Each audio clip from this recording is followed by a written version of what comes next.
Shamba Americani. So I wanted to talk to you guys about somebody asked me a question.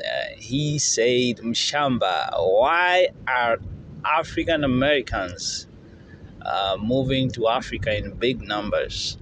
Um, he said he's in Kenya, and he has seen a lot of African Americans move there and settle in. And uh, there is some truth in that. A lot of African American, especially the men, they are leaving United States of America in big numbers. There has been a movement of African American men. They call themselves passport brothers, and most of them they figured out uh, they need to get a passport and go outside America, a place where they're appreciated, a place where they don't have to deal with uh, institutionalized racism, police brutality. Because as you guys know, most of the police brutality in America is meted upon black men. Black men have for a long time been seen as the enemy uh, by members of the dominant race in America. So most of these African American, they have decided, let's just go somewhere. You go where people love you and appreciate you. So, and there are so many reasons why the African American men are moving away from America and going abroad. Uh, the number one motivator for African American men, apart from the racism aspect, is the need for a family. Um, most African American men want and desire a family, to have a wife and kids. And a majority of them have realized that dream is not going to happen, especially in America and dealing with the westernized woman. Some of you guys wouldn't really understand much about America until you are here and get to know how the Western woman is. So the the Western woman is really is mostly is not somebody you can really start a family with, and most men are moving away from that. Even Americans from the dominant race, most of them are looking eastwards. They're looking eastwards. They're going to look for feminine women, and because of the nature of the place, that the Western woman has been forced to become masculine. The system in itself has forced women to be masculine, and if you go against nature, the nature is for men to provide and protect, and the women to support their men. Uh, Now, if you guys know how the Western world is, most of that norm or that nature has been destroyed, and a lot of women are now the providers. So, women also being able to provide for the household and being able to go to work, which is also a good thing. Um, it destroys how the nature was supposed to be, because now uh, most of the women don't really need a man. So even if they get a kid, they don't need a man like that, because they can work, get their own money, run a household. So what do they need a husband for?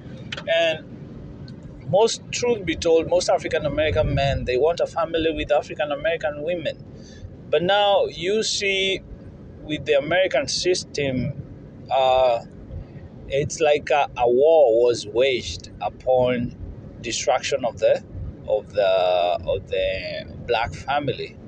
Um, when you when you look around America, you realize that the black family has been destroyed. Like, uh, yes, there's a lot. There's some married African American men and women, and they are doing okay. Been married for a long time, but it's a very small section. Okay, so a huge percentage of the women are single mothers. The men are unmarried. So the family unit has really been destroyed, and there's so many things that have destroyed the family unit. Uh, the first thing is the choice of men. Most African American women, it doesn't matter the level of education. They desire the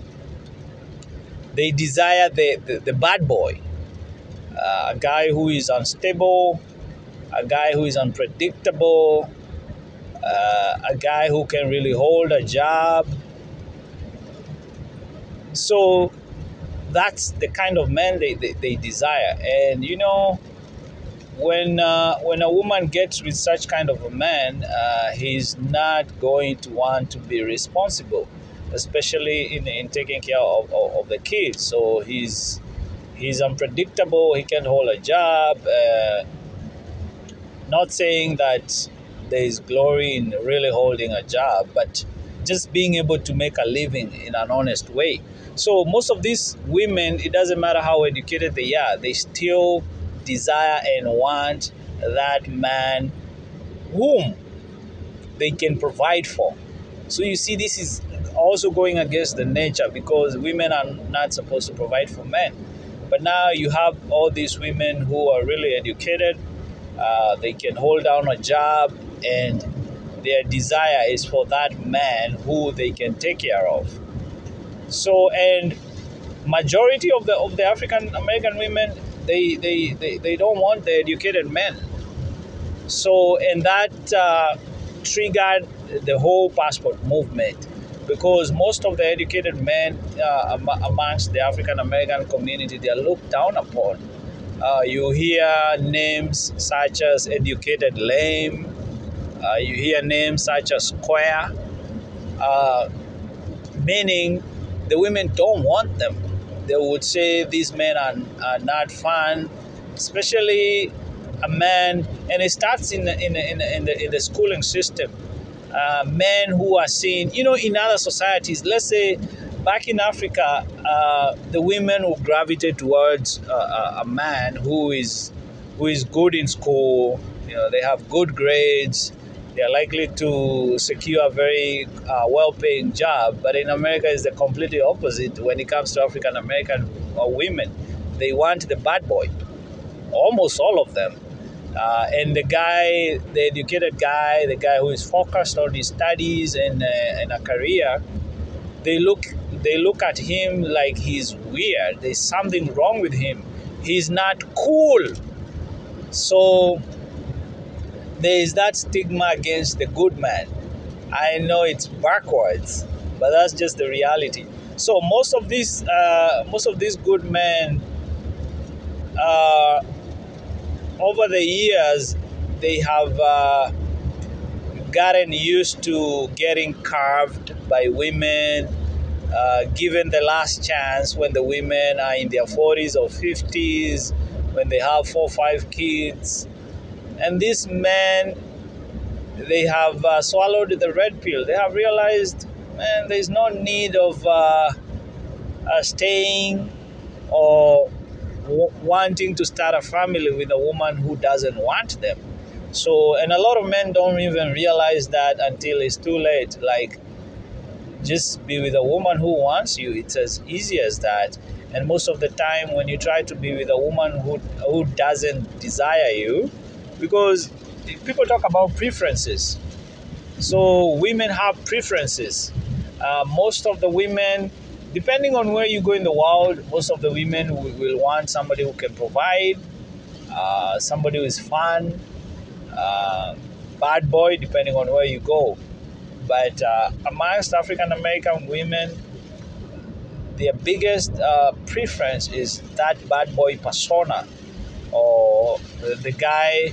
If he's making money, he's either an athlete, or he's a musician, or he's doing some shady businesses. So, and there's a majority of them who desire such kind of men. They are unpredictable men. So that's their preference. They don't want the good man. That's the reality. So these men, they realize over the years, time is going. They desire to start a family with a black woman, and it's not happening. The women don't want them because they don't fit their desirability. They are not in that category of the men they desire. So these men are starting to get out of the place in big numbers and go where they will be appreciated and go where the women want them. And that's why you see a lot of them in Africa. Uh, Also, the other thing is, even though there are those ones who can really find good women, good black women to start a family with in America, some of them also know how the system functions. They know the system is geared towards separating the black family. And for some of you who know a little bit about America, you know about the whole welfare system. Uh, you know about the family laws. They tend to favor the women, and they tend to separate families because with the whole welfare system, most of the women, they receive assistance from the government, especially if they are single mothers. So most of the women, they are incentivized to keep the man away. So if you don't have a man in the house, you're a single mother, you receive the help you need. Uh, but if you have a man, then he's gonna keep you from getting the help you need.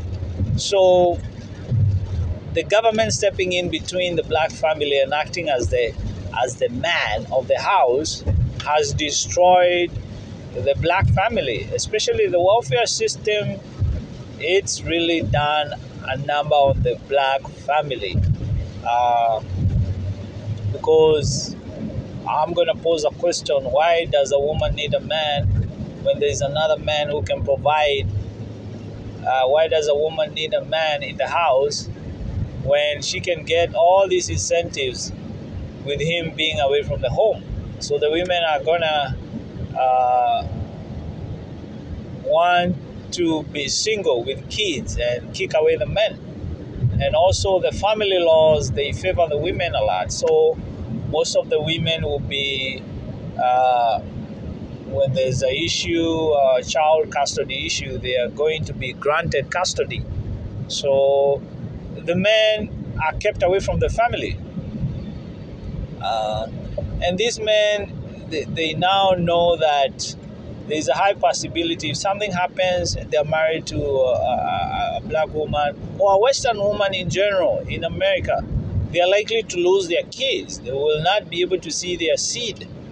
And that doesn't sit well with a lot of men, because there was a recent study by CDC that showed that African American men are the most present fathers.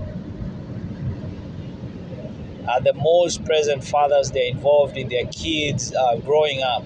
So black men love their kids. They want to take care of their kids. They want to be able to go to events with their kids, watch them grow, train them. If they're trying to be an athlete, support them in their dreams if they want to pursue a career. But these men know the system is not going to allow that. They are likely to be snatched away from them and they will never be able to see them. And that doesn't sit well with a lot of African American men who want to be able to watch their kids grow. So, and they are running away in big numbers. And not necessarily run away because this is their country. They were born here. They have built this country. For most of you who don't know, African Americans build America. Yes, America was built on the blood, sweat, and tears of the African Americans. Uh, Being enslaved in this country for over 400 years, they were building the country. They were working without getting paid. So all this infrastructure you see in America, America has really old infrastructure, which wasn't destroyed during the world wars.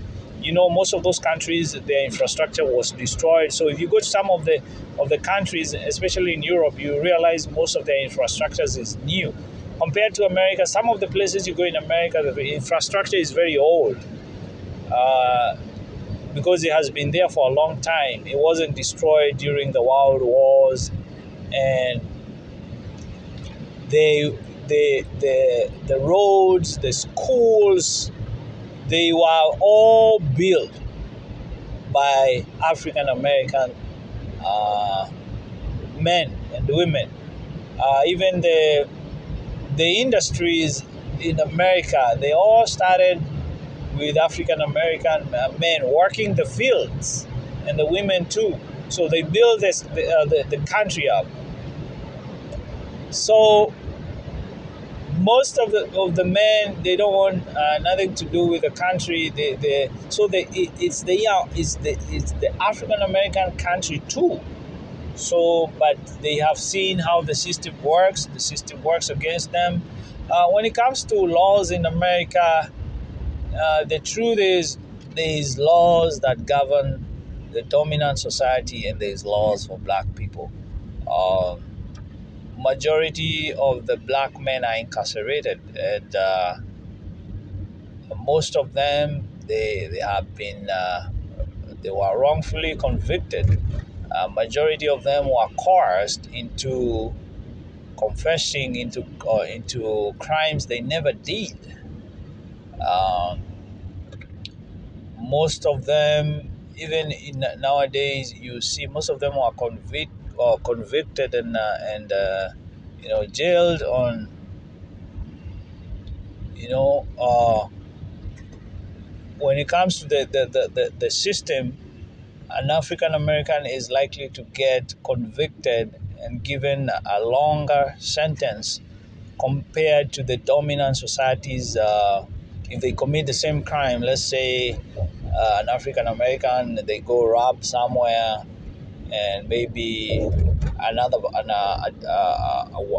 white person rob somewhere. The, the the crime is the same.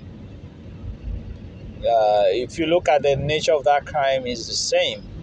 Uh, the African American is likely to be given a longer sentence than the white counterpart, even when it comes to things such as marijuana. You know, right now marijuana has been decriminalized in some of the cities, where you can hold you can have some, an amount of the marijuana in your possession, and you won't get in trouble. Some of these dispensaries, marijuana dispensaries, have been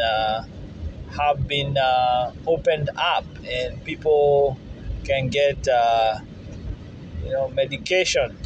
We can have marijuana as a medication, and over the years, the marijuana has been something that has seen a lot of black men get locked up.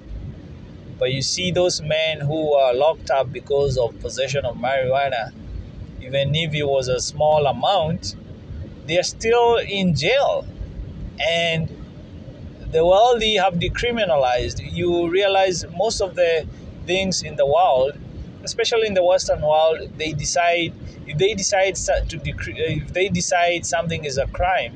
Uh, let's say with the case of marijuana, they decided, these people are running around the street selling marijuana, making millions of money, and we are not getting a piece of it. So we're gonna make it a crime.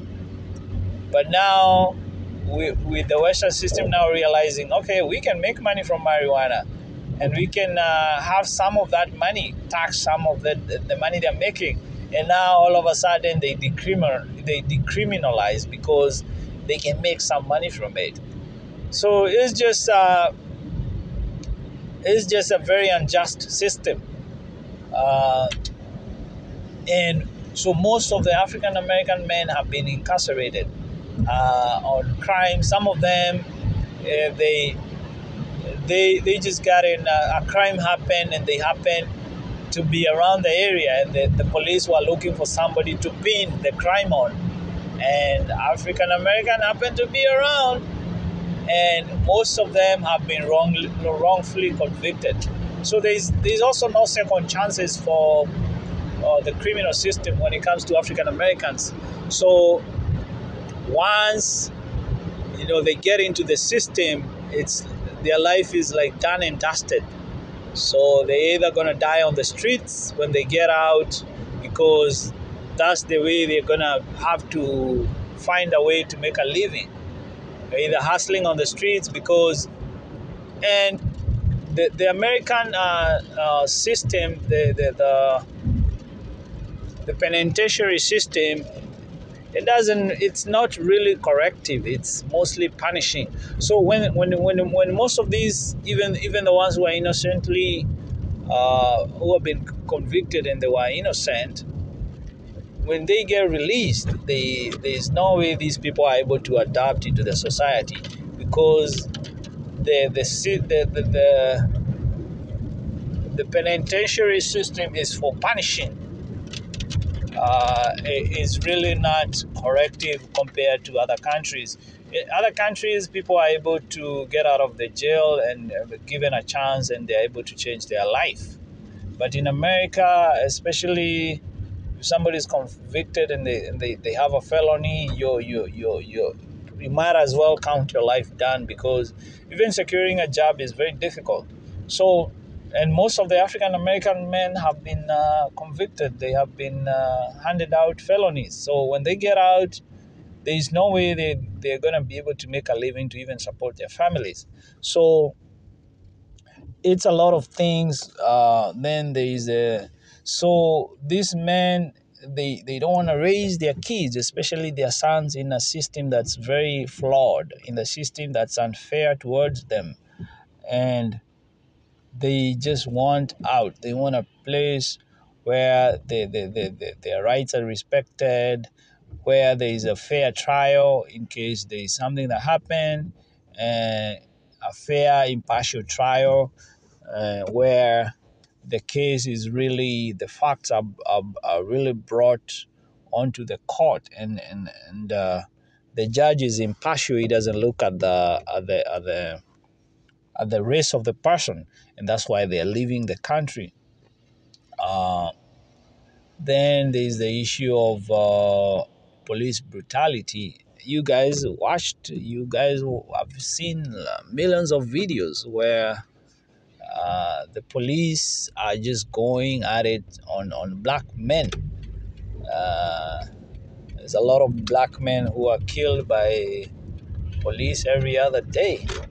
Uh, and the handling of black men compared to the dominant society when it comes to even a simple traffic stop is very different.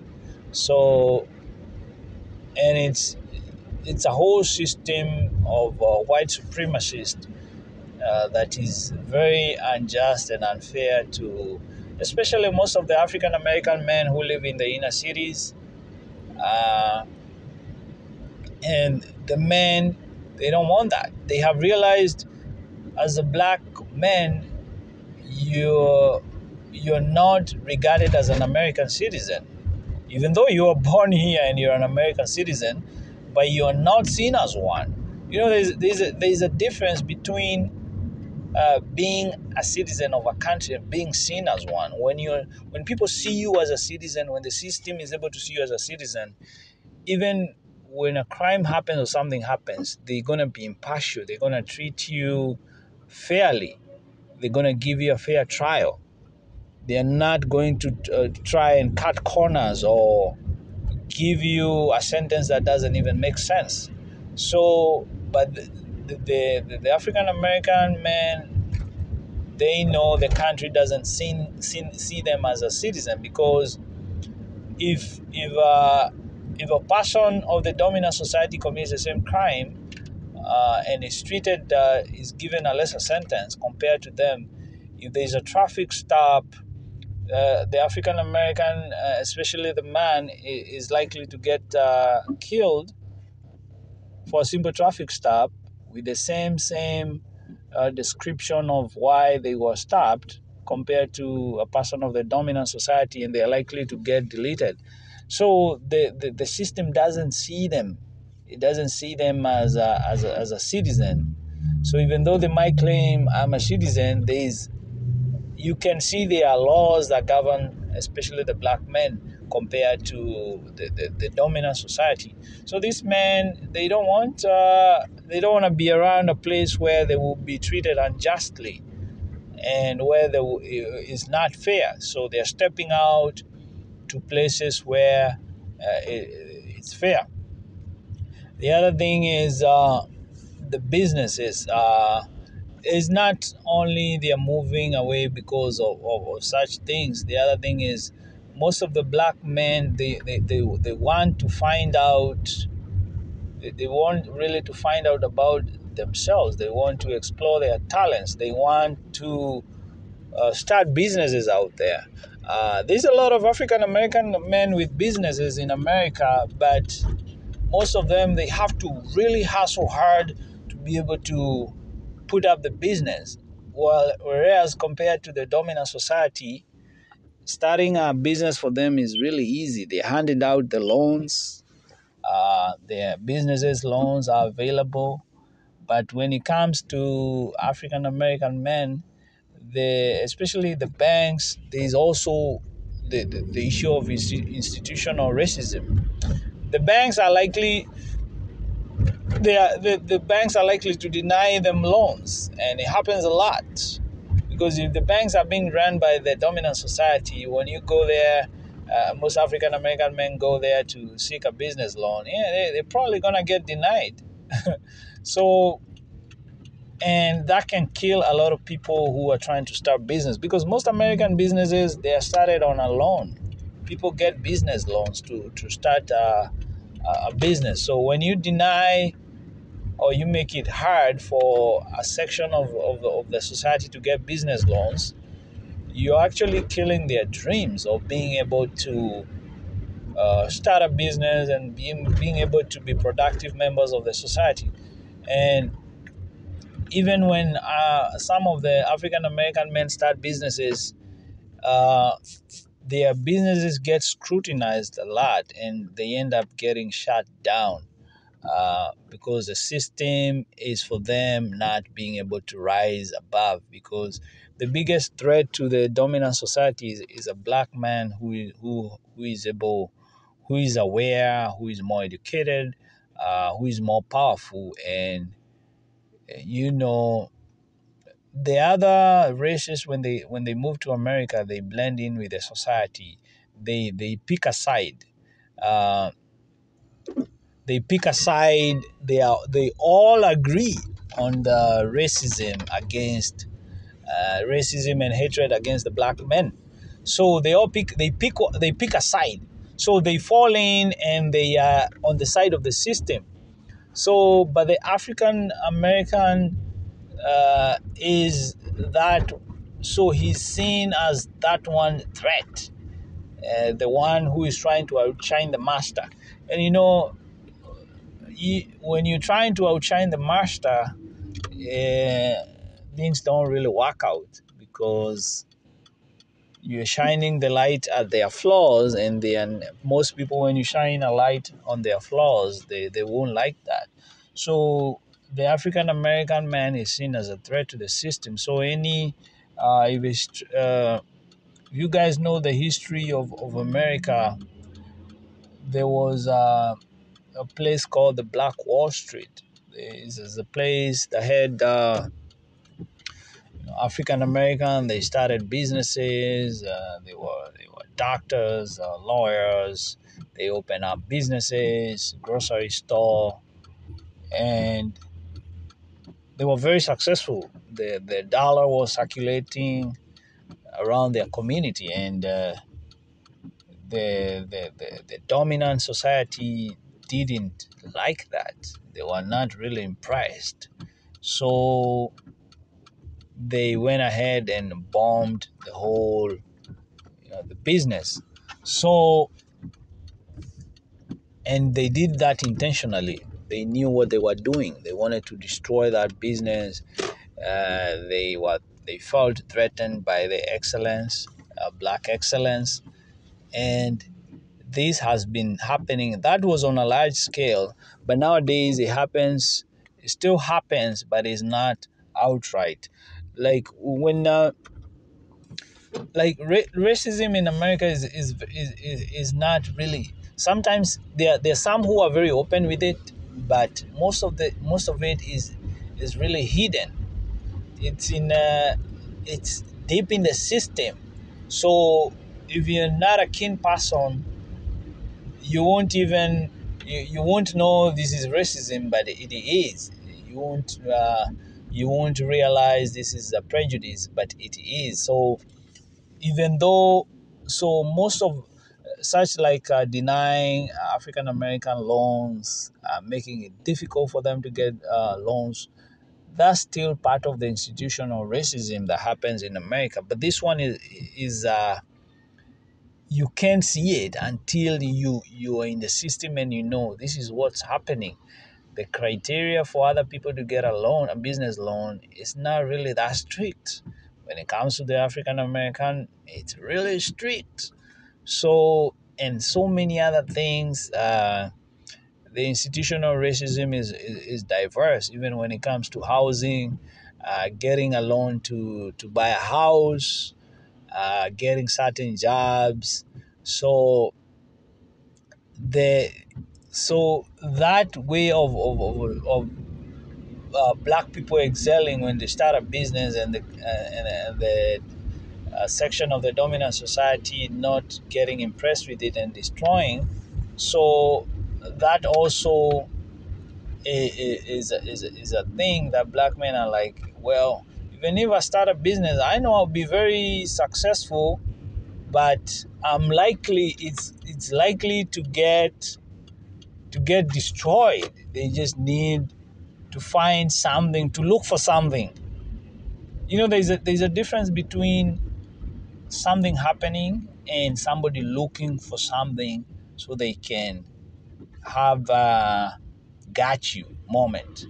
And that's what's happened with a lot of African American businesses. So they want to venture out there where they know they are being respected as people in a society.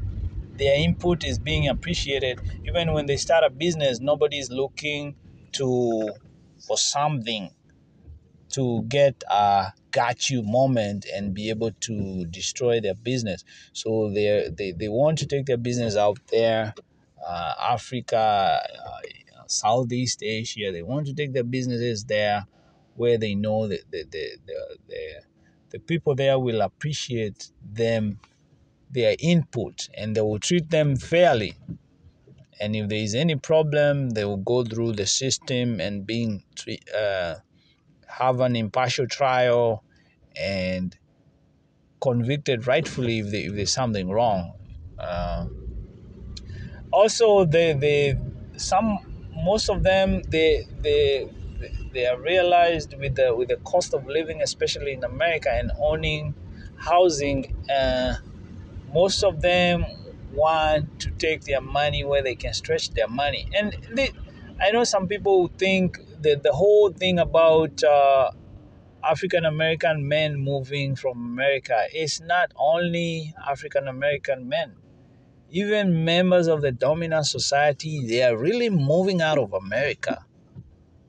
They know they can stretch their dollar. They know you don't need a lot of money. When you go out there with dollars, you can really stretch them. And especially right now with the inflation going on in America, life for a lot of Americans has become so difficult. Some of Americans, they can't even pay their housing bills. So some of them have been forced to They have been foreclosed on their homes. Some of them have been evicted from their homes. They can barely survive. And the wages are not going up, and the lifestyle is the cost of living is going up. The wages is not matching. So a $1,500,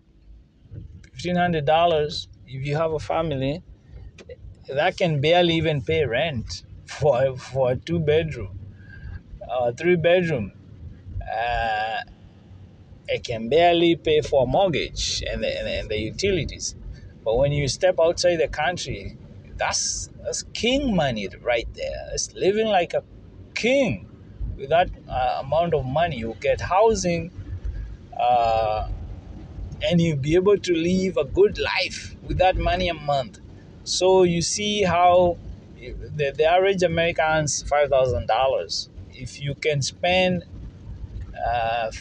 even to 1,500 a month, you see that $5,000 is taking you close to 5 months outside America. So, and with the growth of technology and the remote jobs, most of those guys, they are able to go work outside, make the same amount of money they were making in America if they're working remotely, and being able to stretch their dollar. Um, so some of them, they're tired of breaking bank in America, trying to find a place to live, and being outside America is helping them save their money and being able to live a life that makes sense.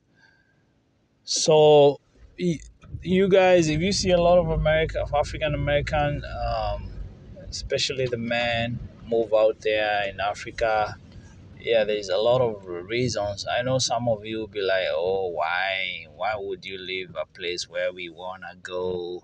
Why don't you stay there?" And all that. You can't really understand a place until you go live there. So if you have never lived in a tough neighborhood, you really can't. Even if you see it on TV, you can't really relate. You don't know what you're talking about. So until you're in the system and see how the system really functions, you won't know. So you can't really put a blanket blame on those people who are stepping outside the country, because it's most Americans. There's over 1 million Americans living outside the country. Ask yourself, why are they living outside America when everybody want to go there? So I'll leave that up to you to find out why. But those are just basically the uh, few reasons. There's many of them that we can talk about the whole day, but most of those have pushed away the African American man. Basically, they want a place where they'll have peace of mind, where you're not thinking of, if you wake up, somebody might shoot you, a police might stop you, and you end up dead. They don't want to deal with that.